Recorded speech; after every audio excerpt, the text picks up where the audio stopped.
राधे राधे, जय श्री कृष्ण। सभी माताओं बहनों को जितिया व्रत की हार्दिक शुभकामनाएं। सभी माताओं की गोद भरी रहे, यही मेरी ईश्वर से प्रार्थना है। आज हम आपको जितिया व्रत में खरी और तेल की पूजा कैसे की जाती है, आज हम आपको इस वीडियो में बताएंगे। यहाँ पर हमने तरुई के पत्ते लिए हैं, लाल चंदन, सिंदूर, 1 लोटा जल और यहाँ पर सरसों का तेल, धूप, अगरबत्ती और कुछ पुष्प है। और यहाँ पर देखिए दोस्तों, हमने यहाँ पर खरी हमें नहीं मिली तो हमने यहाँ पर सरसों को पीसकर ही इसको हम खरी के रूप में चढ़ा देंगे।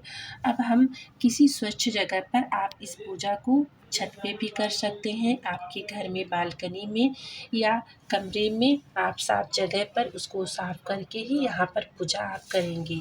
आइए हम आपको पूजा की विधि बताते हैं। सबसे पहले यहाँ पर हमने देखिए 4 पत्ते तुरई के लगा दिए हैं। एक है जीमूत भगवान का, चीलों का, सियारन का और यहाँ पर हमने ससुर जी का पत्ता लगा दिया है। आप इस बात का ध्यान रखिए कि आपके सास ससुर दोनों नहीं है तो आप यहाँ पर 2 पत्ते लगा सकते हैं। अगर सास ससुर में से कोई एक नहीं है तो आप 1 पत्ते रख सकते हैं। यहाँ पर हमने 4 पत्ते लगा दिए हैं। अब हम जीमूत वाहन भगवान की पूजा करेंगे, चीलों की पूजा, सियारन की पूजा और यहाँ पर हम अपने ससुर जी को सर्वप्रथम हम भाव रूप से स्नान करा देंगे। उसके बाद हम चंदन से जीमूत भगवान का तिलक करेंगे।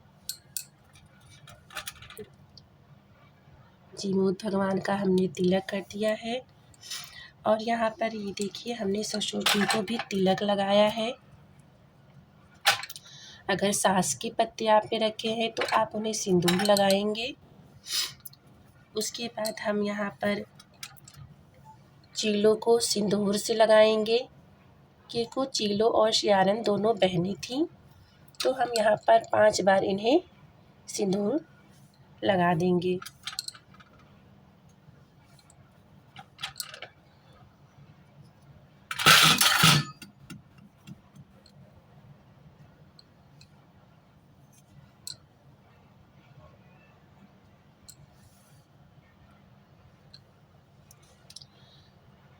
अब हम पुष्प चढ़ा देंगे जीमूत वाहन भगवान को, चीलों को, सियारन को और ये हमने अपने ससुर जी को पुष्प चढ़ा दिया है।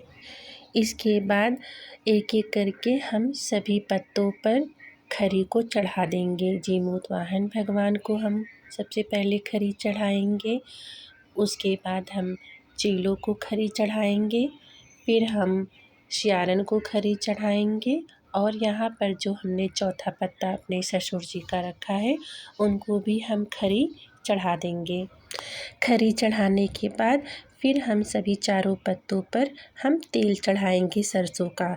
सबसे पहले हम तेल जीमूत वाहन भगवान को चढ़ाएंगे, उसके बाद हम चीलों को, सियारन को और चौथा पत्ता जो हमने अपने ससुर जी के लिए रखा है उनको भी हम तेल चढ़ा देंगे। इस तरह से हमने सभी पत्तों पर खरी और तेल चढ़ा दिया है। और ध्यान रखिए कि इस पूजा में हमें गीले वस्त्रों और गीले बालों में ही इस पूजा को करना है।